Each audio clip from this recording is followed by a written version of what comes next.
The backstory of Eugene Fitzherbert. Eugene Fitzherbert was born on a warm spring morning in a small stone home on the edge of the forest. His mother looked at him like he was the most precious thing on earth. His father sat in the corner with a small smile on his face, which was a surprise since his father never smiled. The midwife packed up her things and declared she would come check weekly on them until he was 2 months old. But she didn't come back, because only a few days after his birth, his mother passed away from sickness, and only a day later, his father from a broken heart. He was taken from his birthplace and sent with a young woman to a big old building, where he would grow up to know as the orphanage. Flynn! Hey Flynn! Tell us another story. A small group of boys ran up to him with dirt on their faces as well as big toothy smiles. He smiled and ruffled one's hair. They were all like little puppies waiting for a toy as he pulled out his book. Okay, Chapter 8.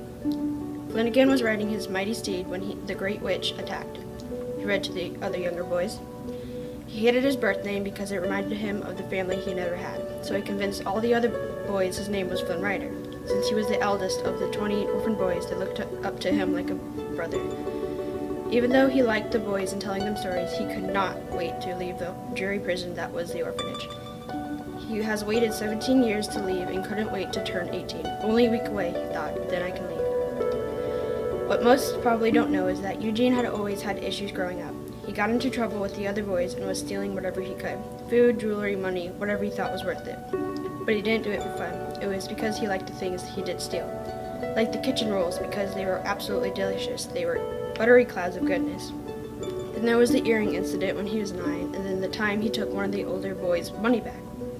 He just got into a bad habit of thieving, which leads us into the night he was put into jail. He was only 2 weeks into being 18 when he was captured by the Royal Guards when he tried to take a very expensive satchel from the market. He was thrown into a cold, small cell with the guard smirking as he tripped onto his face. Only when he looked up did he see 2 big men who were identical despite the fact one had sideburns and the other a deep scar along his eye, sitting, staring. They just sat there, staring, scaringly silent. That's when his thieving adventure started with the Stabbington brothers.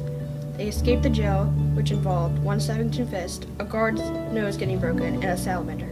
Don't ask how. For years they thieved together, which put them into jail a few times. But they always got out. They didn't do it too big of stealing, even though Flynn insisted. The biggest thievery they did involved a horse ending up in a tree. Again, don't ask. It had been 8 years since his departure from the orphanage, when finally the Stabbington twins said they should do something big. But Flynn didn't know it included stealing the princess's crown.